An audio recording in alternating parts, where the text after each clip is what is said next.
Alright, this is the other video to how to measure the truck if you don't have the dumpster and you don't know the hog height and the fence setback. So if you only have the truck, the right way to measure the hog height for the roll-off truck, hog lift truck.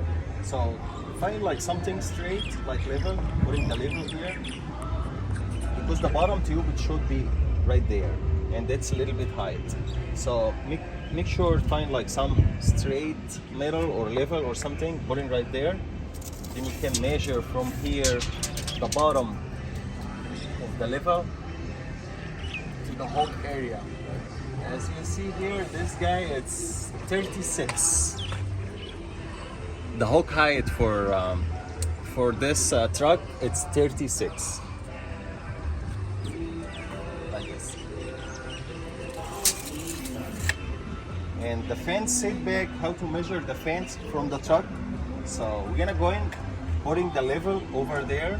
Make sure it's flush with this guy because this thing starting from here, it's holding here. So putting the level here, and here's the fence right there. And I'm gonna put in my tape measure over there and going all the way to the level.